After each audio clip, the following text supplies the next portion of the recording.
we will do the presentation really quick, and then we will go on to the program shortly after that. Uh, so I hope you guys can see my screen. Yeah. Okay. Yeah. So, welcome folks to the program. This is CEG C-Level Connect series number 22. 22nd, the series started in August 2021. Today is Sunday, April 23rd, 2023, 8 p.m. Indian Standard Time. Just a few guidelines about the program for those of you who might be joining in new or who need to be reminded. So please stay muted during the fireside chat session. We want to make sure the call is clear and no, there is no interruption.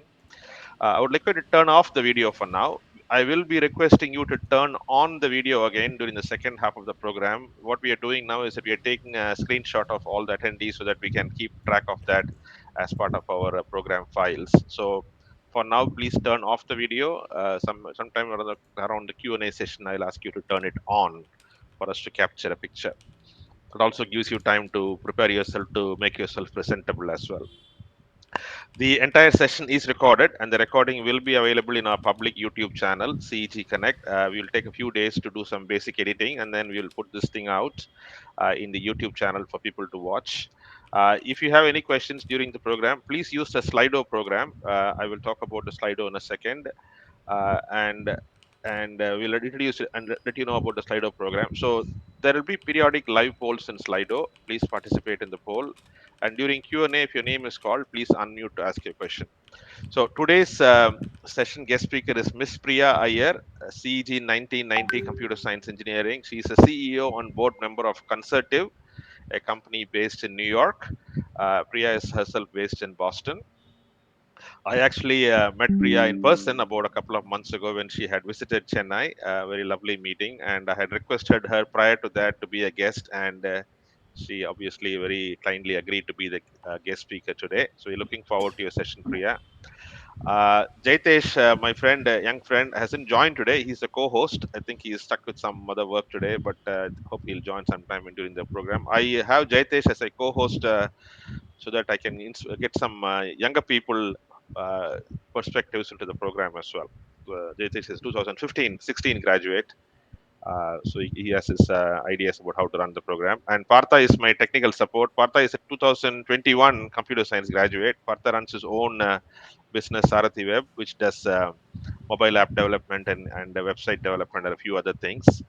Partha is going to also help us put together the CG Connect portal, which is where we put all the information as well. Okay, so next, continuing the presentation. Continuing the presentation. So Slido, what I would ask you guys to do is that those of you not familiar with Slido, you can go to slido.com and any of your devices. It could be a desktop, laptop, mobile, tablets, etc. Type slido.com in any of the browsers, and when you open Slido, you can enter this code 2472181 in the box where it asks for it. When you enter the code, you should come to the screen. The screen is a CGC level connect screen. So you have a Q&A tab and a polls tab. In the Q&A tab, you can post your questions as and when you feel like asking a question to the guest speaker or the host. And in the polls tab, periodically as a host, I'll be pushing some poll questions real time. The idea is to get real time feedback from the audience in terms of how the program is going and what we can do to make the program better, as well as to collect other information about the participants as well. So please participate in the polls, and if you have any questions, please put the question in the Q&A. If you don't want to put in the Q&A, you want to put it in Google Meet chat box, that is also fine. What I will do is that I will try and see if the questions are similar. I'll try to club them. If the questions are not the same, then I would ask the speaker, the person who asked the question, to unmute themselves, open the video, and ask the questions during the Q&A session, which will be in the second half of the program. Okay. So with that, I'm going to stop presenting and get back to the program. So Priya, welcome to the program. Thank you, and happy to have you here. What we're going to do the first 15, 20 minutes is give you time to tell your story. What we are interested in is your story from the time you left CEG to where you are right now. What are the significant experiences in life? It could be professional or personal experiences. Some of my guests have even asked me to say, can they start even before CEG because they have some significant things before CEG. So that's completely up to the speakers to choose. So you can either talk about something before you joined CEG up to now or from CEG now. What we are looking for specifically is to help younger alumni and students in particular, and alumni in general, to learn from our own fellow alumni in terms of experiences, learnings, so they can apply that to their own lives, career, etc., all that. So over to you. It's a free flow, so you can choose whichever format you want. And if you could wrap it up by 8:30, which is about another 15-20 minutes from now, we will then go on to the Q&A session after that. Okay, thank you. Over to you. Thank you, Vish. May I start by just asking you again for the Slido code? You said it was 64. Okay. Let me give it to I you. have Hold on. shared you in the chat. I will share it again. It's two So four seven two one eight one. 2472181. Sorry, one more time. 2472181. Yep. Correct? Yep. Correct. Excellent. All right. With that, I'll start by saying a huge thank you for inviting me here. It's such a pleasure to join CEG alumni, and for me, it means a lot. What Vish is doing is simply amazing. I have to say that first before I get started. And Vish, to your point, I'll start with my story, and maybe I'll start with my story not before CEG, but with CEG. So I came to CEG 1986, and I was an out of state candidate into CEG. So I actually started about a week after the class had already started. All the in state candidates were there. I started about a week after that in my class. So I directly joined the computer science program. My class had a bunch of students. I think both of the Tamil Nadu state toppers were in my class. And I was a state topper, but from Kerala. And, so we all met together in class. It was an outstanding class. I will tell you that now, pretty much you have had two other speakers from my class, Vish, on the CEG Connect, both CEOs. And everyone in my class has done exceptionally well. What a great crowd we had at CEG. And did we know any of this when we were at CEG? Absolutely not. We didn't know at all. First of all, we didn't have confidence in ourselves, right? We didn't think that we were anything big, and that we were going to have a good career, let alone everybody in class. And so for students who are at CEG right now, you should know this. Your cohort is going to do some great things 10, 20 years from now, and make sure you use your time at CEG to build relationships with everybody. You have 4 years there, and use this time to build relationships with everyone. It's not just about studying and getting your degree and getting good grades. That's not the only thing. While you need to do that while you're in college, it is really about building relationships. So I want to start with that and say that my relationships with everyone at CEG, I wish I had done even more of them, but we've come back together, and we're really banding together, and those relationships are amazing. So I left CEG. Everyone in my class was applying to the US. It seemed like the trend then, and I did the same thing. I came to the US for my master's. You won't even believe it. I had no idea about universities here and which schools to go to, which not, where the states were located, what was special about any state or not. I had no idea. I came to Iowa State University, and the only criteria was because they paid me $100 more in my in the fellowship and assistantship they gave me, because it was $100 more. That's why I chose Iowa State University. And there, it was actually a great school. I had a wonderful program, but in a while, it was not the program for me. It was not the place for me. Snow belt. No other friends of mine were in Iowa, so I transferred to New York and um, met my husband. His name is Bala Iyer. He was a CEG alumni as well. Wish mechanical engineer like you had come to the U.S. To do industrial engineering masters and then joined a PhD program for business at NYU and uh, um, met him and we eventually got married and that caused me to move to New York and I kind of completed my master's program there and joined AT&T Bell Labs. So AT&T Bell Labs at that point was the big bell. Everybody, you would remember Vish, Murray Hills, New Jersey, and I hated hated it there. Just didn't like it. I was there for 8 months, and it seemed like they would just pay to have me sit around. I sat around twiddling my thumbs, and there was not even the web to surf, so I wasn't even surfing the web. So it was a consulting company there, and they seemed to be very busy and have all the interesting work. So I left AT&T Bell Labs to join this consulting company, and I joined their financial services vertical.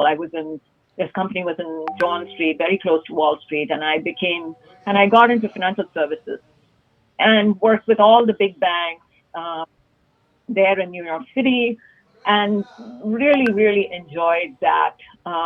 At some point, this company I was working for they had a software arm, and they would force us as we were consulting to sell the software company of the product, and that product wasn't great. A few of us at that company, we decided we're going to spin off from this company, form our own company because we wanted the freedom to consult and freedom to recommend whatever solutions we thought was right for the client. And so, still not even in my mid 20s, still in my early 20s, was my first venture into entrepreneurship. And I've been labeled a serial entrepreneur since then. Concertiv is my fifth entrepreneurial venture.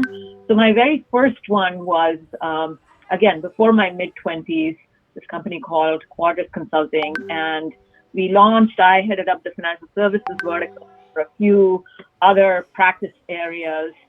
And I will say that we were naive. We didn't know what we were doing. We didn't know how hard entrepreneurship was going to be. And the first year was extremely tough, extremely tough. Um, we didn't even know how to work together. We thought that, okay, a bunch of us that left because we knew each other, that's good enough. And we can just work together and things would work out. It was absolutely not that. And, to form a group of people and to form a company, to figure out the pieces of partnership and ownership and so many other things, we didn't have a clue.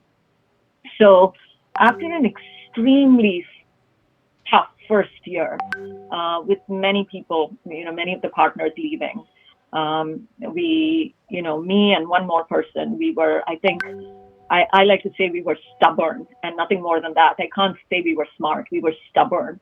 And we stayed on and the stars aligned after that and the company really took off after that first year. So in the course of the next year, we grew the business to about 5 million in revenue. And then there was no stopping us. We grew rapidly. We merged with another company that was similar sized. And then the next year we merged again. We renamed ourselves agency.com. And in 1999, we took the company public. It was about 1,800 people and about 550 million in revenue. And the financial services vertical that I was running was more than 50% of the company's revenue. And so I was managing partner of one of the largest verticals. I was jet setting around the world in my 20s. I got to be part of the IPO roadshow. So literally myself and our CFO and one other person, we did all of the roadshows. I was at NASDAQ ringing the bell, and I had an amazing, amazing experience in my first 10 years of my career, all in my 20s.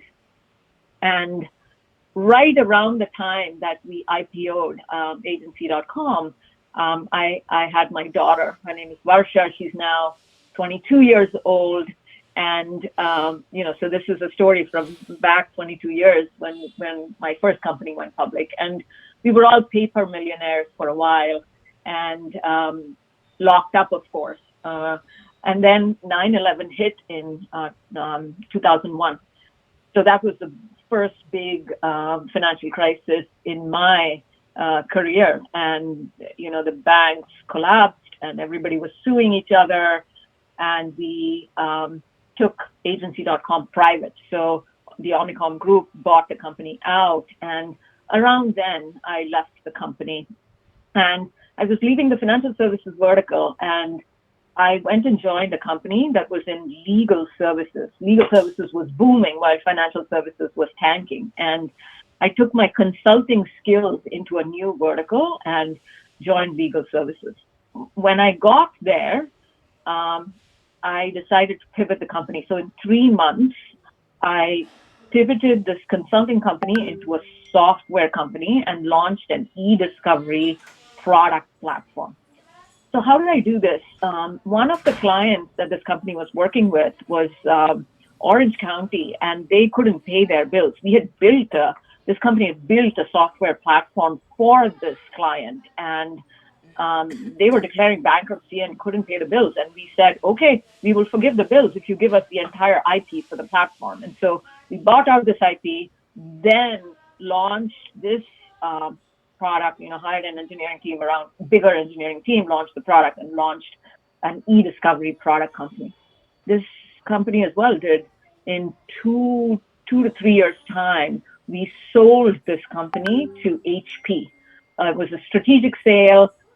E-discovery, that platform was really booming and HP needed one. And it is still HP's flagship e-discovery product. It's called Introspect. I still keep in touch with that team. And so that was my second entrepreneurial venture. And at the end of that, I had some money and I felt like, hey, I want to kind of take my lessons. And I went and joined MIT Sloan for their MBA program. It was their Sloan Fellows program. It was a mid-career program. I had just entered my 30s at that point. And so I joined MIT. Again, I think one of the best decisions I made. And you have to be lucky, to have time in your career to make time to invest in yourself. And again, I think I got lucky. It was at that perfect time I was able to do that. While at MIT, I wrote the business plan for this third company I launched called Anaqua. And the way I did that was while I was at my prior company, this e-discovery company, I had two clients, Johnson & Johnson and British American Tobacco. British American Tobacco was a London company, and they were the world's largest trademark portfolio owner. Johnson & Johnson, a very large patent portfolio owner in the US. They used our litigation platform, this e-discovery platform. So I had gotten to know them. And while we were exiting this company, the name was SteelPoint, we had hired Jeffries as a banker, and BAT had come to us and said, hey, we have this platform for intellectual property management. Do you want to buy it? We were looking for strategic deals. And we had passed on that. But when I was at MIT, I did a paper on this. I studied the market. I really built a business case for intellectual property. And in October of 2004, I kind of launched. I incorporated a company. We launched this company called Anaqua. And then when I graduated from business school, I kind of dived full steam. I wrote a check myself. I got some money from friends and family, raised about $1 million, and really started Anaqua. And then in 1 year's time, we were able to bring on Microsoft, Kimberly-Clark, and Coca-Cola as clients. And of course, we had British American Tobacco, and they introduced us to Ford Motor Company. It was a group of 5 clients by the end of the first year. And then Anaqua took off. We grew to about $250 million in revenue in 8 years. And then after that, we launched into Asia Pac, and Japan was a huge market for intellectual property. In 2 years' time, we went from 250 to 450 million in revenue. The company was just doing great. We had a wonderful exit, and you know, I declared to the world that I was going to retire. I hired another CEO. I trained that CEO, and then just kind of declared I was retiring. I joined 6 different boards all around the world, and I thought I'm going to do what you're doing, Vish, after that, but not quite. One of the boards I was on, was a Boston-based company. Only one of the boards was a Boston-based company, which is where I live. And then that CEO declared he was retiring. We hired an executive search firm to look for another CEO. I said, okay, I'll be the interim CEO. And then certain things happened, which caused me to continue as the CEO of that company for about 5 years, all through the COVID years. COVID was a huge, boost for this company. We quadrupled in size because of COVID in 1 year. And again, the company did extremely well. Because of COVID, we again exited that company. And then most recently, I joined a PE firm called Long Arc Capital, which is a spin-off. The head of private equity at Goldman Sachs left Goldman, took a small team with him, and formed this company. I joined them, and they did a Series B investment in Concertiv, and that's how I came to Concertiv as Concertiv's CEO. And just on with this ride. Some personal things in my life during all of this. I'm happy to talk about all of those things if people are interested, but I've been talking for a long time, so maybe I stop here and take questions. No, I think fascinating story. A few things I noted. Not very many people in the world in general, and not very many CEGNs in particular, would be able to say that I took my company IPO in the US. I think that's a fairly amazing achievement. I think everyone who runs the company, who's an entrepreneur, has this dream of actually going and ringing the bell in Wall Street. So you got that opportunity. So extremely proud of you, Priya. This is not a small achievement. This is a significant achievement worldwide. Always a team achievement, right, Vish? It's never one person's achievement. Yeah, but I agree with that. It's always teamwork, but still the opportunity to lead a company to take it there is amazing. So that I don't know of any other CEGN who has done that. Maybe I should ask the question in some survey and see how many CEGNs have done that. It is amazing. That's something we need to celebrate. People should know about it. People should strive for that. That's one thing I would tell you. Second thing is, you had done a lot of this stuff when you were in your 20s. Not very many people have that opportunity. So that's also an amazing achievement in terms of achieving not only the fact that you did it early. Let's be honest, being a woman entrepreneur is not very easy even today in this world. So in a foreign country, being a woman entrepreneur and doing that is talks volumes. So very proud of you, Priya. Very proud of your achievement. I think CG needs to leverage these kinds of success to build our own brand. And sadly, people see the others don't know about these things. So I'm going to try to make it a point to write about it with your permission, so that people in CG can know. I think it's something that people should know and should try and strive for. It's a very big achievement, I think. Very, very big achievement. So thank you for your speech and your story. Very inspiring. What I will do now is that couple of things. I have a few questions that I have created that I want to ask you first, and then I'll open the floor for people. People, if you have questions, please use the Slido to write your question, or if you want to put it in the Google chat box, that's fine. So while you're thinking about the question, I want to ask a few things. First thing, Priya, is that I want to come back to the same point. Being a woman entrepreneur in a foreign country, going there and studying and doing all that must be very challenging. What is your view now? Do you think that things have changed now in India and in the US to the point that women actually have an equal opportunity to do things like you do? What is your view on that? I wouldn't say equal, Vish. I think it's improving every day, every year, all the time. It's improving. It's certainly improved from when I was in my 20s. At Concertiv now, my executive team is more than half women. Certainly was not the case for me. I would say the one area where I have to say we haven't made much improvement is at the board. I haven't sat on a single board Mm, where there has been a second woman. I've been the only woman in all the boards I have sat on, and that's a shame. What mm, a shame that it feels like, for me, it feels like one of my missions is to see more women sit on boards and to train women to be board members. And how do you build your career?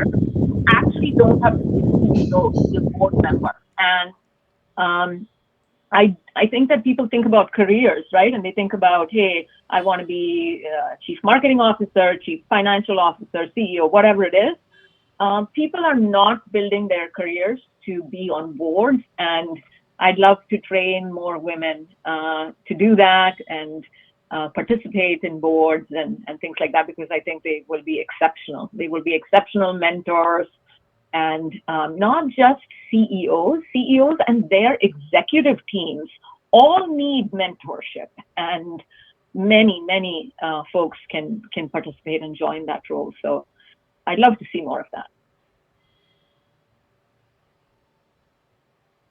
Which I can't hear you. Suddenly your audio was lost. sorry, I was on mute. So regarding this gender diversity, I'll tell you a few things that people may not realize. CEG as a college, I have found out recently that we have a 50-50 split between girls and boys.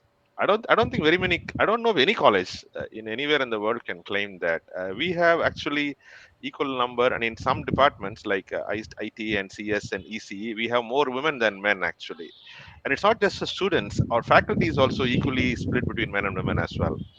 And lately, we have had the second dean, women dean CEG after Geeta, TV Geeta was there. Now we have Dr. Sugandhi, who is a dean as well, and a lot of our big centers for excellence and center department centers are also run by women. So I don't know why, as alumni, we don't talk about this. This is an extraordinary achievement where a public government run college is able to achieve this kind of gender diversity that even private colleges and colleges in the US haven't achieved. So we are doing our best from our college standpoint to do what we have to do, and I think we need to appreciate that. In terms of entrepreneurship, yes, I agree with you. Even today, getting funding, getting funding for people is still a challenge. If you're a woman entrepreneur, it's still a challenge. But yeah, as you said, that board membership is something that definitely needs a lot of effort to have more women on the board. In India, I think there is a rule passed by Ministry of Company Affairs that says that requires public companies to have, I think, if I remember right, at least one or maybe two women in the board in every single board. It's a public, Wow. government requirement to have that. Hmm. And so unfortunately, since there are not very many people available, the same women end up sitting in many different boards, which was not the Uh, point. But there is a concerted push now by the company secretaries association and the chartered accountants, etc., all that, to groom more women executives to sit on boards of public companies to get a different perspective on that. So again, here is another place where our country is trying to do what it can to improve the gender diversity even at the board level as well. Okay. Wonderful. Yeah, the other question I had for you is that regarding technology, since you have been in technology and technology related areas for a long time, there are a lot of changes in technology going on today in the US and rest of the world. Artificial intelligence and generative AI is taking on a big way. What would be your thoughts on that area, and how do you see that playing out both in technology as well as in business? I think it is going to be as big as the web. I am so excited by OpenAI and ChatGPT and everything that's going on there. We are using it in every aspect of our business, not just in our development efforts, but in our marketing efforts, in our all our client communications and things like that. I think this is another huge opportunity for everyone that's getting out of college right now. I think you guys are going to reap the rewards of heydays. We are going to see so much productivity growth because of OpenAI and everything that's happening there. Every business is going to have to reinvent themselves. They're going to say, hey, how can I use So I'll give you an example. We use ChatGPT in our marketing. So I'll tell you, we in marketing we write a lot of blog articles, right? Where we work in the area of procurement and we work in travel and market data and all sorts of different things. And we write these blog posts to help folks say, hey, what are we doing? How should they use us, etc. And so we would brainstorm on this, use a group of writers to author these blogs, then we would review it, and then we would publish these blogs to drive inbound traffic to our website, SEO optimization, all of that. Well, with ChatGPT, what we did was we'd brainstorm and create some titles and some notes. We'd feed that to ChatGPT, and it would give us these outstanding blogs where we decided that we don't need a stable of writers at all. ChatGPT was our writer, and the quality was so much better. And what would have taken us several weeks to get written and reviewed, we were able to do in like 1 hour. And so we are able to publish a lot more blogs of higher quality at almost no cost because of this. That's how much impact it had in this one small slice of our business, let alone all of the engineering productivity gain and so many other things that we're doing. Every business is going to have to rethink how they work and redefine themselves and reimagine this. And so I just think it's an outstanding opportunity. CEGians are at a great place here, engineering department. So be out there and get up to speed and do some wonderful things with this. Super, thanks. So before we go to the next question, I'm going to ask all the participants to please open your video. We would like to take a picture, a screenshot with all of you. So while we are going to the next question, I would like you all to please open your video. Thank you. So the next question, Priya, on the line, I'll ask you that. Some anonymous, how hard or easy to start entrepreneurship for you when you have a job? Whoever asked the question, can you please identify yourself, unmute and ask the question? Thank you.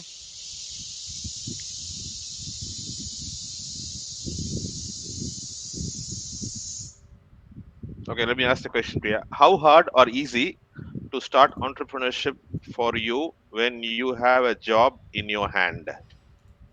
Yeah, it's a good question. And I would say that's actually a good way to start entrepreneurship. Uh, start a new company when you're already doing something else. Every single time I have done this, and the reason I say that is because it takes a little time to percolate your idea, and you can't do it when you have a too intense a job and you're like fully entrenched in that and you can't think of anything else. You can't start a new company there. But sometimes in your career you've reached a point where you're comfortable in your job, right? You've done this, every aspect of the job. You're comfortable. Everybody has confidence in you. And you take a bit of that flexibility to think about any new idea that you have in your mind and work on it. I'm not telling you to moonlight and to use office hours to do that. Absolutely not. But use the flexibility you have to work your evenings and weekends so you can build your idea a little bit more.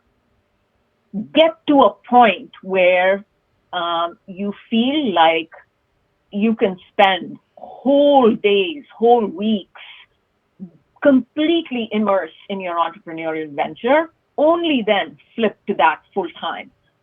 I would even suggest if you could have one client by the time you move to your entrepreneurial venture, so you know your source of first revenue, that's a great point for you to move. People often think that, well, I don't have a product. How can I get revenue? What are you talking about, Priya? I say that you mostly don't need a full-fledged product to get revenue. You can get revenue well before you have a product. And at least that's how I've been successful. is I start in a mode where it's kind of sort of consulting, but for me, I'm going to build a product with it. I'm not just consulting. But in the course of consulting, I've made this product a vision of the client as well. The client as well is thinking and contributing to the vision of the product. They almost feel a sense of ownership of it. And that's when I would launch the company full fledged, jump into it with both my feet. So I get revenue from this consulting assignment. I use that to build my product.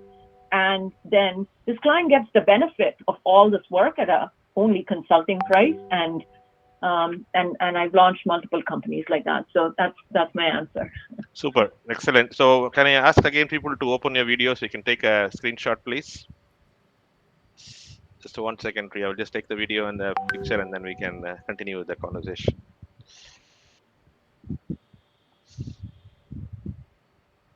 Okay.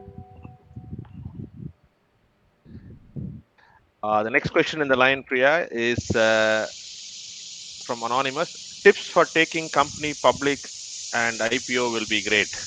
I don't know if it's an easy question to answer. Uh, work Okay. work hard, Yeah, maybe is I the would one first say thing. Work hard. I would say that what you need to go along the path of an IPO is you need a large enough market. So make sure that when you may start a company in a niche market, and often it's a very smart thing to start a company in a niche market, because if you start a company in a very broad market, then you're going to have you know, the big players, right? The big players will have visibility to large markets, and it's hard to compete with very big players. So um, that's not the way to start an entrepreneurial company. So you start in a niche market, a very fragmented market. But what you need to do is you need to continuously grow your, what they call TAM. So you have to keep growing the size of your market. And when you can describe your market size and you can describe your um, the, the the market where your product exactly fits to be large enough, then and all you need to do is you don't need to like prove that you have a broad market. You have to have a clearly articulated vision that your path is a large market. Then you've made you've opened up your pathway to an IPO. So that's the first thing I would say. The second thing I would say is um, be careful with your wish for an IPO. Okay, it's understand what you're looking for. An IPO is absolutely wonderful. Vish said this in the start of the conversation. It keeps the company independent, right? It keeps your company independent. It gives you all sorts of freedom, but um, at least early on in your career, when you're an entrepreneur and um, it's your let's say it's your first or second entrepreneurial thing, you may not want to do an IPO. You may want to do strategic sales or even a financial exit, um, because the experience of an IPO it's very distracting. It takes you away from the business in many, many ways, and you're a slave to the market and these analysts and so many other things that, having had that experience, I don't feel like I want to do IPOs every single time. So that's the second thing I would offer to you, entrepreneurs. I think I can relate to that. I was running this company in the U.S., a public limited company based in Pittsburgh, and I used to live in India while running the company there. So I used to go every quarter for the quarterly update with the Wall Street analysts. We had a few of the traditional investment bankers, who used to track our company. what would be very irritating to me in those is that there are 22-year-old people coming out of Wharton or Kellogg's coming and asking some absolutely mindless, stupid question with a lot of confidence. You know, and I used to get coaching from our marketing and PR team and investor relations saying that you shall not lose your patience even if they ask you a dumb shit question. But sometimes I even remember once I turned the mic off and told them, "Can you please go study again and come back and ask the question again?" That was not a very smart thing to do, obviously. But I understand running a public company in the US is quite challenging. I felt for that period when I was running the company that I wasn't very productive actually. I was spending Exactly. more time worrying about, like not worrying, preparing to answer these kind of questions and queries and regulatory compliance related things far more than running the business. Even though we had an investor relations team, we did a great job. You still have to get Yeah. out there and talk to them and stuff. So I can fully relate to the challenges and the joys of or the lack of joy of running a public limited company in the US. It's not so bad in India, I can tell you. It's definitely a challenge in the US. The next question Mm. in the line, Priya, is from Kumaraguru. Kumaraguru, do you want to unmute and ask your question? Yep, I can go. Thank you. Uh, First of all, also a quick thanks. I feel like I've also been in a different call with you, and I still learned so much. And I want to give that feedback to Vish. Like we may need to want to call guest again. There's different perspective and lot more to learn from them. So many times we don't get to hear more from people. My question is like you had like super career success early on, but you still decided to go back to MIT at some point. You said, and thanks for sharing that story. Like I think that is very hard to sort of think. Like sometimes people are like, oh, I've learned everything, sort of like what made you go back and what was that. And I'm also very curious about the investment thesis. Right, I'm in this currently looking at say lean canvas and things like that. Like I'm just comparing like what is the process like. Sometimes I feel like I'm a sort of a cinema director running with scripts, trying to put together and then try to see if this is a saleable idea. Should I make this as a product, sort of thing, right? So I want to learn that process from you. Okay, I'll take that in two parts, and maybe I'll come back to you, Kumaraguru, for the second question to get some clarification there. But the first part was, why did I go to MIT even though I had done two companies before then? I think that, you know, we are all from CEG, right? We are engineers. And I don't know, I had this crazy dream in my mind that MIT was this heaven for engineers or something. So it had been stuck in my head for a long, long time. And I just got this opportunity. I had finished these two. I had exited this company, and it was like the small opportunity in my career where I felt like I had time. I could do something. I could think about what I wanted to do, and frankly, I was at that point. I was in my early 30s. I think I was like 32 years old, and at that age, I was doing all of these things and somehow it was being successful. But I'll tell you how I made decisions. I would make decisions, and you ask me, why did you make that decision? I would tell you, my answer would be, in my gut, I feel that is the right decision. That's how I would make decisions, because in my gut, I felt that was the right decision. That was not enough for me, Kumaraguru. That was not enough for me. I needed way more clarity in my decision-making framework. And, my Sloan Fellows program, my MBA program at MIT, I would say I went into the program, I came out of it. That 1 year was completely transformational for me. Completely transformational. I was a different person when I came out. It was like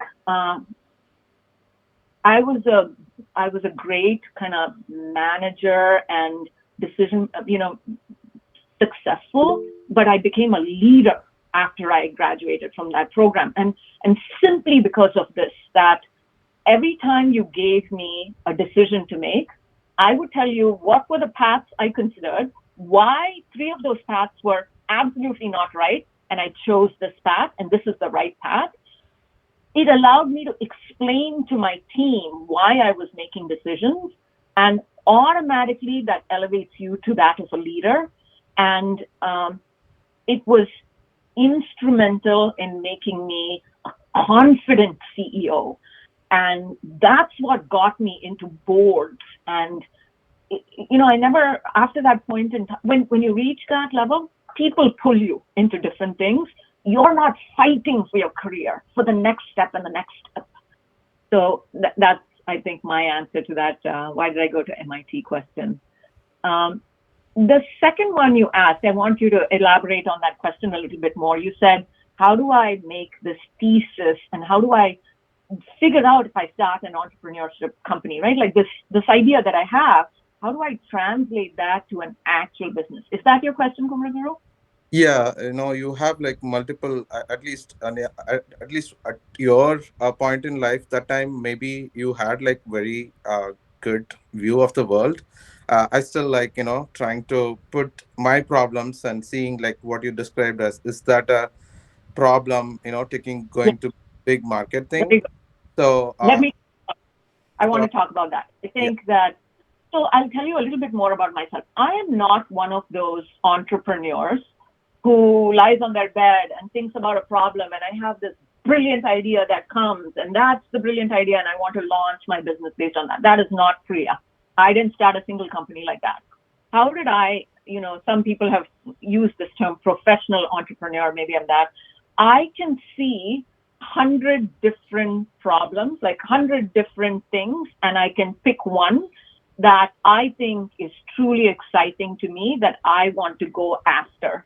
And so I don't independently come up with an idea and say this is the idea that I want to go after. So every one of my businesses, my first company that I launched was, hey, I was working with these clients and I don't want to do it your way. I want to do it this consulting way. And I started a consulting company. The second one, I was already at the company. We had a client. That client is going out of business. They're not paying us money. Okay, let me take what I can from them and launch a business on top of that. The third company was, oh, I was at this previous company. They were doing something with our business. They seemed to be, I like what their aspect was. Let me pull that out and create a business out of that. Everything led from one to another, and that's how I formulated my business. I would say, um, let's say you have an idea, you're working on something, work deeply in it and see, so you're working on it with one or two clients, okay? See if that challenge translates to more companies. And I will tell you, you need to have between 6 to 8 companies that you have vetted it and you know the challenge exists. It's not enough to find 3 companies that have that problem. It is not enough. You might just end up with 3 companies and that's the end of it. But if you get to that point where you have 6 to 8 companies that have told you, this challenge is my challenge, and they're getting deeply involved with you on that problem and giving you one more additional idea to add to your thing, you're probably working on a great business. You probably are working on an idea that has legs and you can move it forward. So that's one thing I would tell you. The second thing I would tell you is, how long has it held your interest? Okay, your own personal interest. If it's only holding your interest for some few weeks and you already have another idea and you're saying, oh, should I work on that idea versus this idea? It's not holding your interest. For me, the test is, for 3 months I've been thinking on this and I cannot get myself to stop thinking about this. I'm like, after 3 months, I'm still thinking, I'm still hugely engrossed in this one idea. And when people tell me about other ideas, I'm not even paying attention to it. I'm back to this idea. Again, it has legs for me. So those are the 2 criteria I use for myself. thank you. Thank you, Priya. I want to ask Ashwin. Ashwin, you have a question? You can unmute and ask your question. Hi. Thanks, Vish, for bringing Priya to us. And Priya, it's inspiring to see you and hear you. I'll jump in a question myself. Ashwin, co-founder and CTO at Motork. We are a connected car data company. So we post Series B. So the contextual question is, you could imagine boards coming to me these days and say, hey, what do you mean you want to grow by 10% over 12 months? You should be cutting costs because all companies now are, or at least majority of the companies are cutting costs, especially the big ones. So what do you expect? What do you think about this? reevaluation of tech companies during these days. What should companies be prepared for, and what should kind of employees and tech workers be prepared for? And this is also kind of this underlying thing of a lot of things are changing in how we do engineering itself that you mentioned. So, any thoughts on that, Priya, would be lovely. Yeah, such interesting times we live in, right, Ashwin? I would say that I could draw from my current experience at Concertiv. I would say we sell to the financial markets. Okay, so we sell to PE firms and hedge funds and other asset managers, investment bankers, and all of that. And the marketplace has completely changed from a year. Like a year ago, it was like spend, so much money in the heydays. And come into 23, late 22, early 23 is all the opposite.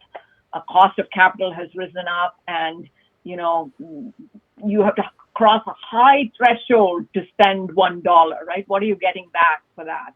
That's always the question. Now, in our business, this financial environment is actually a boon to us. Again, it's our business is counter-cyclical. Everybody wants to save money, and voila, we're the people you should come to if you want to save money. So I'm not projecting a revenue downturn. I'm projecting higher growth.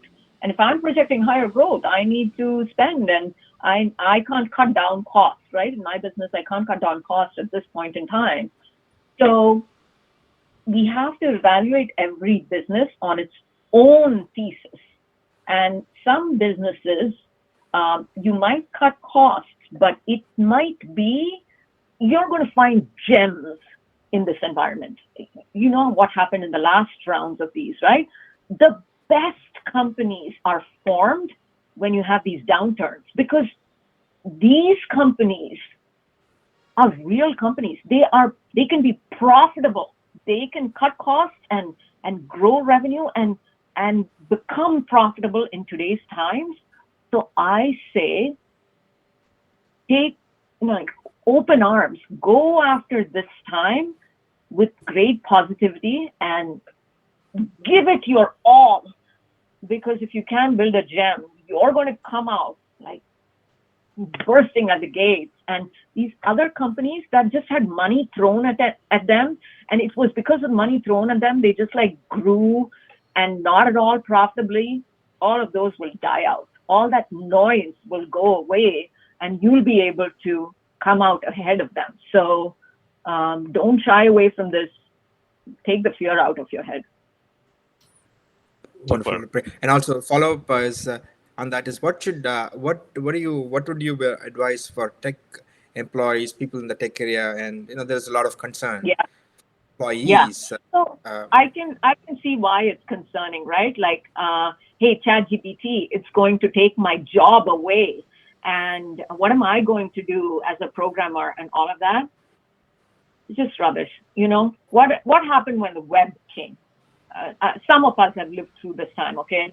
The web came, it was exactly the same thing. Oh my God, the web, all these print companies, these all of these things are going to go away. The web is going to make everything happen. It's such a different world. It's SaaS, and, just my job is going to go away. This fear, we are human beings, and it's just natural to have these fears. I think that who else but us technologists can do better than that, right? We know AI, we know OpenAI. We are the ones who can leverage this and teach the world how to take advantage of this. We are the ones who should be out there telling everyone, your life, your business is going to change. Let me tell you how, and how you should take advantage of this. How should you reorganize your company with this in the center of it and rebuild your business model? Who else but us can do this? And I think that, yes, I openly acknowledge that some aspects, some areas, people will have to reskill themselves, and they will have to reinvent themselves. But I don't think the technologists are the person who have to worry. So let's be hugely positive about this and ambitious and like be the people who are the front runners changing the world because it is. Whether you want it or not, it's going to change. So we're better off being the front runners. Super. Thanks, Priya. We have thanks, Ashwin. We have Deepak who would like to ask a question. Deepak, can you unmute and ask a question? Yes, thank you so much, Vish, for organizing this event. I have only 6% chance. I was worrying whether I will be able to ask this question or not. Thank you so much. So I am B Computer Science, passed out from CEG 2020. After that, I worked in Citibank for 2 years. Now I am pursuing my Master of Computer Science at University of Illinois Urbana-Champaign. And so this question, it's something, it's not coming from me. This is coming from, you can visualize, I was a student president in my undergrad, I mean, in my final year, SaaS president. So everyone has this vision to do something in this space, but they are hesitant to take risk. And literally I am we are also building our own startup, like it's called Emonet. I'm a founder and CEO of it, and I have another CEG person who is also he is also a CTO. So I'm CEO from CEG, CTO from CEG. So we are sitting up and we are started applying to we applied to Y Combinator. So we just applied like 1 week back. And so what I felt was, here in this new country, we are so confident we'll somehow thrive. But we don't know the direction. Even now I got Google offer and also Qualcomm, TikTok and everything. I skipped everything. Whatever happens, I'm going to dedicate this summer to build this product. So we are so confident on this. But the thing is, getting proper guidance, right? So whatever Vish saying, and Priya, thank you so much. I can relate to the consulting role, how consulting helped me to see here, because I'm though a computer science guy, but consulting is a way helped me to open up to as many people as possible. I can literally talk to. I was just talking about my product to bus driver, so I'm getting more insights from that guy. So what I'm Yeah. trying to say here is, many people are not having proper guidance to do that. Literally, in UIUC, it's one of the reputed institution for computer science, world fifth for computer science. Literally, each one of us has an idea, but they are looking back and they are looking for some career where they can get some 120K per year or something. They don't have Yeah. that inclination. If I may ask you, hey bro, I am in F1 status. Even many people are pushing me to go, don't go to that. I have the immigrant attorney and take careful steps. I cannot be the CEO, but I can be the founder. So literally, I mentioned everywhere I'm just the founder. So I am carefully taking baby steps to take care of my visa status as well. But what I feel is, well, so two questions I have. First question is, what is the one advice you would give for us, like entrepreneurs? Because I do have friends who are also from CG who are planning to start a business here. What is the one advice you would give for us to take bold step? And I have still one more year left, but I want to push this company to next stage so that I won't um, get into this visa problem. So first thing is, what is the one advice you would give for us? Second thing is, which is most valuable, I feel, is why don't we consider creating CEG accelerator, just like Y Combinator? Because I feel that, so people like Priya, Vish, and also Ashwin, so those are the people who are guide for us, right? So because we are still in this school, but we have that confidence, we are ready to take risk. But what is stopping us is that direction. What is the next step?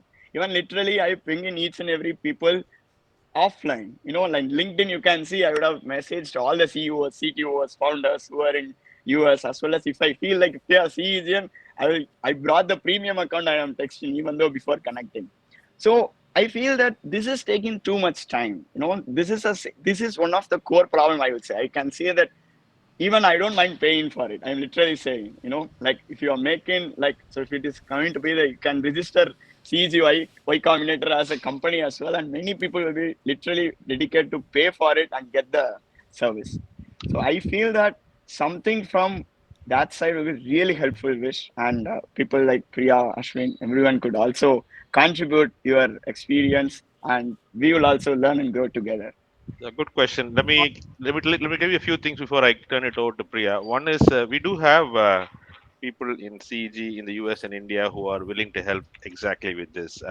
We have the Alumni Association in the US, Sigana, which if you're not a member, I would recommend you to join as a member. We actually have a mentorship program in Sigana where we have CEG alumni, experienced alumni who act as mentors, and you can reach out to them, and they'll be able to find someone that is relevant to your business who can help you with the mentorship. Sigana's mentorship program is very good. They run it very professionally and very well. So it's one area we can take.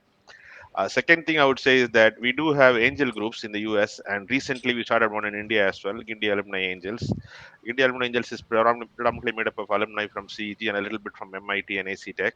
While it is mostly meant for angel investment, the investment members also provide guidance and mentoring as well. Yeah, we are Uh, also planning to add some videos related to angel investing and startups as well. So Yeah, so that's the India Angels. India US has been, it's been there around for 3 years. The one in India started only a couple of weeks ago. So we are planning to have some educational seminars. Your question about accelerator is equally Yes. important. We actually have an incubator in the campus in CG after a long time, thanks to some work done by the previous vice chancellor and many of us. We have an incubator in the campus which actually incubates not only CG startups but non-CG startups as well. We are not there to the point where we can offer all the services that the incubator would offer, but it's getting there slowly. Accelerator we haven't even thought about. I think it is a good idea to at least put together some sort of setup where people who want specific guidance, who already have started a company, want to take the next level, want additional things. I think we'll talk to Sigana team and maybe we can expand the mentorship to maybe create something specifically for this. I think it's a good idea. A lot of people are Yeah. running businesses which need further support. So I'll leave you take it to Priya and see what thoughts she has on that. But I think it's a good idea. I will take it to Sigana and see what we can do about that. Yeah. So in order to mention, I'm also part of Sigana, and Ah, also I'm also following whatever initiatives are coming out of. I'm also, I mean, next month I'm going to India to meet register, because I'm also here on advisory board of 0 to 1 incubator, ah, because I feel before my product, I feel I want to push more people to this. That's yeah, my core thing, like yeah, after hearing this group is something, the meeting from the meeting starter, I feel like this is the core group where I would like to say the problems which, even it's not only CG students, even the people from culturally different backgrounds are also having the same thing. It's, yeah. I feel that Yeah. this gap could be bridged by someone with the more experience in this field, like Priya, Ashwin, so those people Yeah. can offer great I'd support. love to help. Deepak, I'd love to help you. I do this all the time. I'm an entrepreneur in residence at Babson College, which is an entrepreneurship school. I do the same thing for MIT. MIT has a Martin J. Trust Center for Entrepreneurship. I'm part of that. There's a Delta V accelerator program there. I sit on the boards of all of those. Accelerator, I would love to help you, Deepak. You reach out to me on LinkedIn or Yeah. something. We can connect and find time. Okay, let's leave that alone. Let me come back to your other question. You started first by saying risk. How do I Yes. take risk? People are pushing me to go back and take a full-time job. Well, I Yes. have this question for you. Right now, it seems like you're quite young. You're still in college. I'm guessing, you don't have a family. You don't have a big mortgage. You don't have all of that. Is that right? Well, Correct. this is the time in your life where you can take all the risk. This is the time in your life you can take all the risk. Why wouldn't you take the risk now? Are you Yeah. going to take the risk when you have 3 kids and a wife and a big mortgage and God knows what else? Is that the time you're going to take the risk? No. Now is the time to take your risk. Take the risk now. You're absolutely right. The thing is, you're a little naive. I was naive when I was 20. I can tell you I made a lot of mistakes then, right? You don't need to make the mistakes. You're smarter than me. You've already figured out that you need to just get some experienced people to give you advice, and then you're going to be successful. You're way smarter than me, Deepak. You need to be more successful than me. Let's make it happen. Okay, now's the time to take the risk. That's the So first thing I would say to you. The second one is, you know, yes, which already explained all the accelerator stuff, etc. I won't repeat it. I would say that all your life, you just find the right person who's the perfect match for you, and keep those mentors around.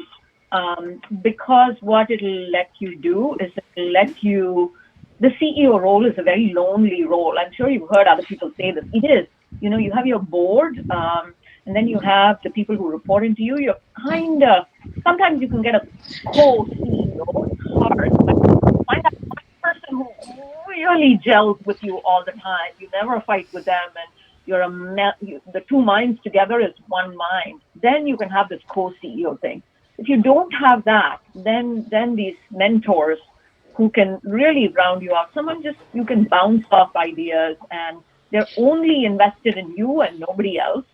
Those things are helpful. Now, Makes sense. one thing I can add is that recently, as you know, I finished a course in psychology and became a psychotherapist, and we also do life coaching. Life coaching is another area where I think that much like companies have a board, I have decided that I also want a personal board for myself. Mm.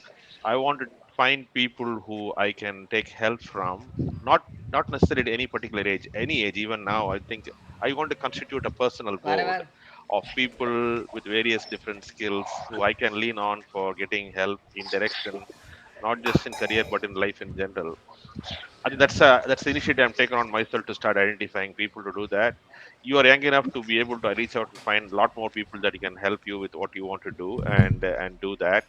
So I would recommend that look around, look at the CEG alumni base itself, and I'm sure you'll find plenty of people who would be very happy and very willing and very qualified to Ah, help with that. And certainly you can start off the search in Zigana. Zigana has more than 1,200 members, very yeah. successful alumni there, and we have many in the US, in India as well. Certainly look into that and do that. But I think your idea of having some sort of entity for CEGNs to have acceleration, not just incubation, acceleration is something that we need to consider. So Priya, before we run out of time, I have time for one last question from Andy Giri. Andy has been patiently waiting for a long time. Andy, if you want to unmute, open your video and ask the question. Thanks. Sure, absolutely. Priya, it was interesting to know that BAT was your customer as much as your customer for us. We do Salesforce implementation work for them. Your story was very inspirational. In fact, IPO in your 20s is phenomenal.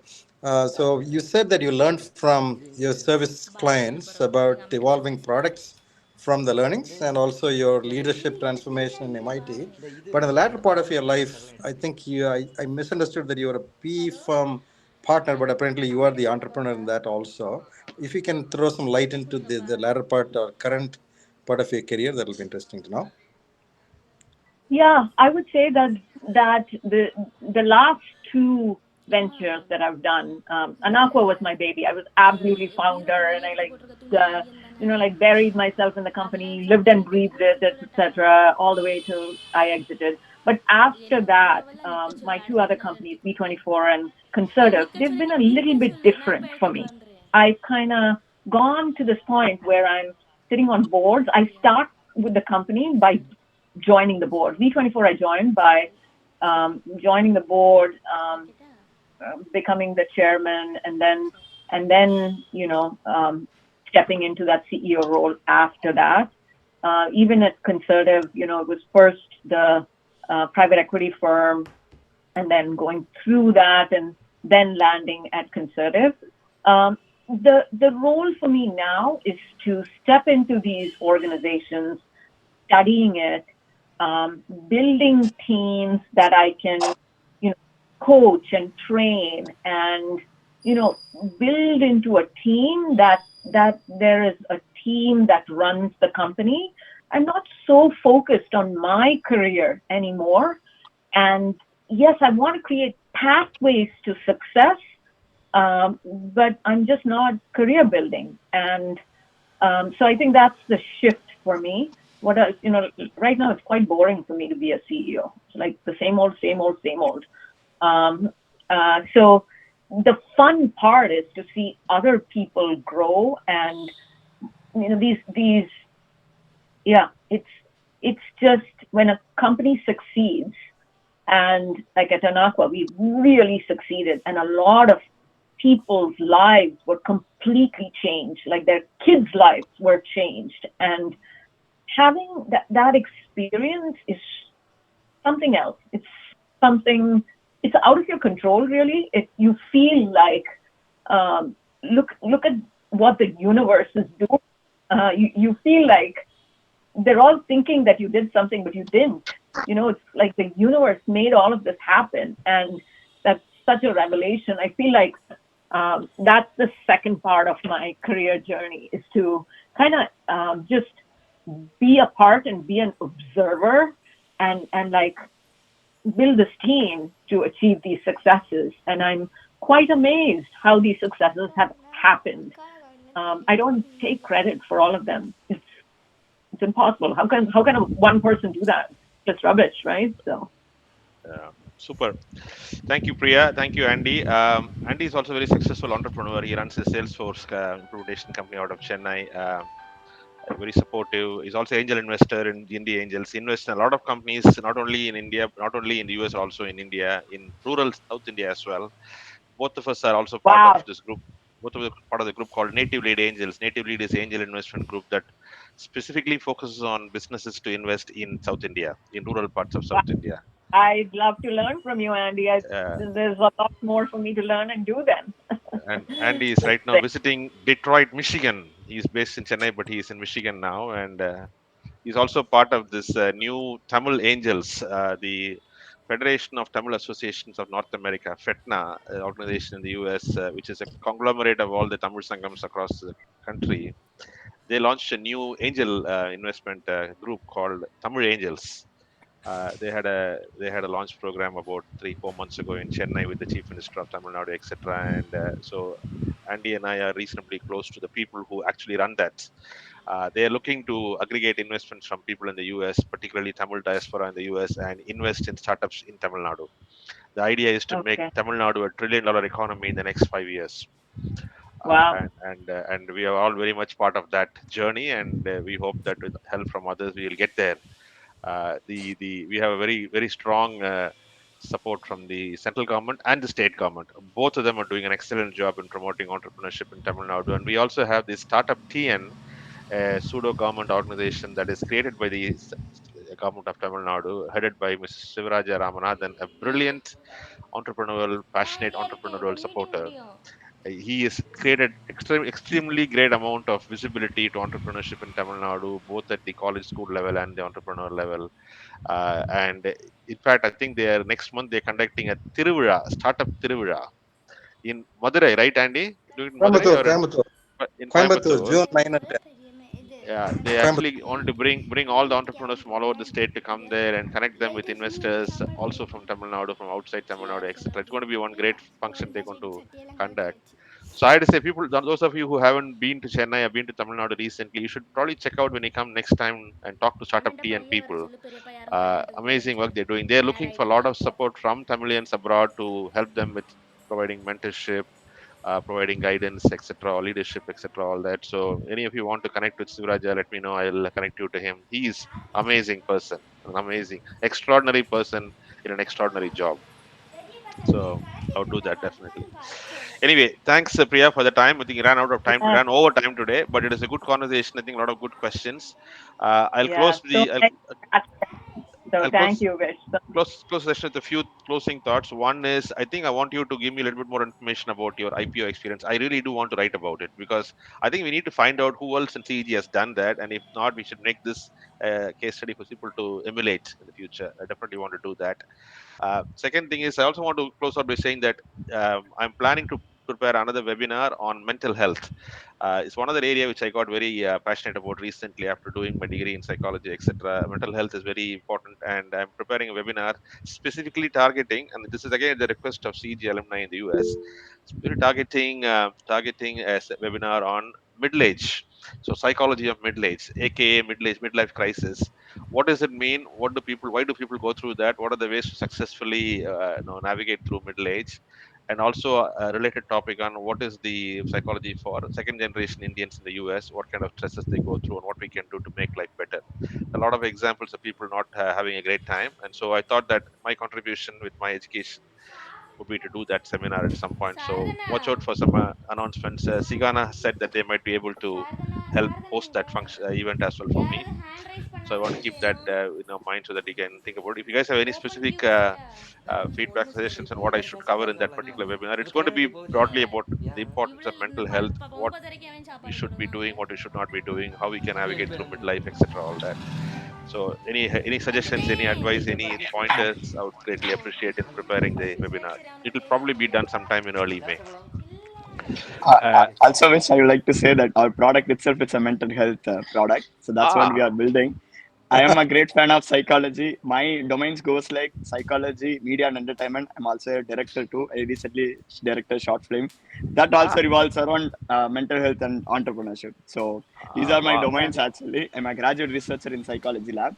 So I can relate to whatever you are saying, but it's not only for mid-age people, like even for college students, even for mid 20s also needed that, because that's where the most of the decisions have been taken for lives. So I feel Agreed. that whatever you just said, I would like to add for 20s as well. So that Agreed. will be really I helpful will I will after happy that. to take any sort of inputs from you, because it is important for me to understand the perspective and experience of people of your age group as well. So I would be glad to reach out to you to take some inputs, so I can make Yeah, sure the sure. presentation is broad enough to address all Yeah, demographics, not just one particular demographic. Certainly. Ashwin, you had a thank question you. or you had a point? Yeah, quick thing about from and we could learn so much from people. I mean, Priya yourself, and especially this meeting, Priya. And I've seen a lot of women, especially. I'm talking about women specifically here because uh, I've seen a lot of women, especially from CG, who are far more capable than myself, but they think that they're not meant for entrepreneurship or starting their company. I mean, if I was a stock trader, I would any day bet on women than men. Because I've seen, especially CG, I've seen extraordinary women. I mean, they all look like normal people, but they could do 10 times more than myself for sure. I could talk about myself, but we find that they don't say this is not for me. I'm not a startup person, but they can almost effortlessly do 10 times more than me. And I see that more and more. I would talk about my wife too. She's a senior leader at Google right now, but she could easily run companies much easier than me. Mm, What if? And I feel that we are wasting talent so much, and these so much large groups of especially women leaders who could do much better, but they feel that. Uh, they're not meant for that. And what do you think? What is your? I would, of course, It's this video. guilt. I would say it's guilt, It's Ashwin. It's yeah. people think that it's risk-taking ability, and people don't have the ability to take risk, and that's why women don't do it. I think it's not risk-taking. I think it's guilt. It's been ingrained in our minds that we women are, we need to hold the family together. We need to be there for our children. We need to be there for our parents. We need to be there for our in laws. We feel judged. We don't do those things, and that we need to prioritize those things ahead of our career. If we prioritize our career ahead of that, that is selfishness. So it's guilt and not risk taking ability that I think holds us back. Sometimes you just have to recognize it. You have to like say it out loud, and you have to tell women that's probably what's going on in your head, and yeah. you need to get over it. It's your problem. You need to get over that because nobody else is thinking that. I'm not thinking that. They're not thinking that. It's in your head. And so sometimes it takes practice. I'll tell you, I had lots of guilt. I had lots of guilt. When I was at work, I felt guilty that I'm traveling and my family needs me. I would like leave at the very last minute and I would come back as soon as I possibly can. So I never took a minute for anything else other than that work and then back home to spend time with the family. That was one guilt. When I was with the family, I was I had the guilt like, oh my God, I haven't done that, I haven't done that, I could do that, I could, so it was guilt all the way. I had to reach a point in my career where I openly acknowledged it and gave it up and told people, hey, I'm not this and that. And then I was able to bring my daughter into work and, family and work kind of melded. And then it became much easier for me. So, yeah. Actually, I can tell you, Ashwin, that in the program, 22 programs we had in CEG C Level Connect, we had more than 11 women. We actually have 50% women and men, and three of them are from Priya's batch, actually. All three women we had in the program, who are all CEOs of companies in the US, were from amazingly, the 1990 batch seemed to have a lot of superstars. Most batches do, but 1990 seems to have an extra dose of superstars, actually. So Anu and Mini and Priya are all classmates, and I didn't know any of them actually. I came to know of Anu when she was featured in the Forbes 50 under 50 managers, and I reached out to her, and she was kind enough to give a session. And then she pointed over to Mini, and then Mini pointed over to Priya, and apparently there are a few more on the line, which I have to go through and find You out. have to So reach out to Charu Srinivasan, who is I also in my batch. yes, Another superstar. I heard that name. I need to reach out to Charu. Yes, I had that name as well. So we do have extraordinary number of women, successful women people from CEG. Praveena Rai, who's the Chief Operating Officer of Yeah. NPCI, UPI, she's from Yeah. CEG. So and Maithili, one of my guests, Maithili Ramesh, extraordinary amount of work she's doing in helping in creating opportunities for tier two and tier three. People in Tamil Nadu as well. So we had some very extraordinary people from our college. I think that's what I'm saying, that we don't talk enough about many things about CEG, many great things about CEG. One of them being diversity, second thing being successful women entrepreneurs and women executives in our college. I think it almost feels like we need to have some separate movement to create visibility and awareness that we have done far more than what anyone else can imagine. From our college and from our community do that. So yes, I agree with you that the perception is there, and we need to find a way to break the perception. Nitya, you had a question or a comment? I have a comment based on, talking about women entrepreneurs. So, right now, I've stepped down as a co founding team member from a startup, and I've been working with the startups. And my first CEO was from CEG, San Banerjee, right? And Anu is my mentor for my career right now. We connect every month. To grab ideas and whatever things I'm facing at the workplace. So right now I'm consulting for a startup. So what I primarily as Priya said mentioned, right, one is guilt and the other is risk taking. Another one is having a very strong support system as women, because men as entrepreneurs cannot resonate with a lot of things that we go through. So having a very support system where you can discuss nitty-gritties and integrities is very important. Uh, that those are my thoughts. Yeah. Well said. Well said, Nitya Kala. The support system in two ways, right? You need a personal support system. Absolutely. Sometimes as Indians, we luck out. Our parents are willing to come and stay with us and provide that support. So there's a personal support system, and Yeah. then there's a professional support Professional system. support system. Both Yeah. are important.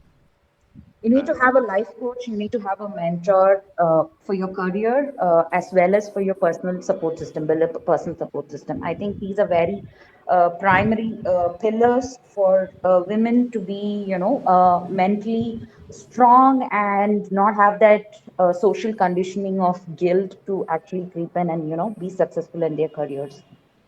So Yeah. Nitya, And Nitya, thanks to men like Arjun and Vish who think about these and encourage women. So hats off to you guys as well. Nitya, I Yeah. think Nitya reached out to Anu through the program, right, Nitya? Not, Yes, I was part of her talk, and then I reached out to her, and we've been constant touch. Yeah.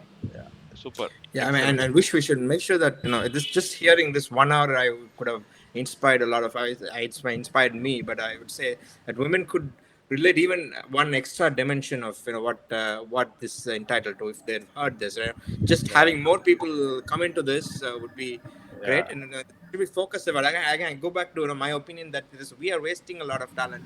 yeah, Far a lot of extraordinary women, especially from CG, which I've seen the not. No, next I will my part. I will make sure that I come to the next talk, Priya, when you're yeah. in the queue. I'll allow it. Which, Excellent, excellent. Thank you so much, guys, for your time. We're running later than what we planned. So thank you, Priya, for joining us. I know it's a difficult time on a Sunday evening, Sunday morning to leave the family and join the call. Thank you for doing that, and thank you all of you for joining the session today.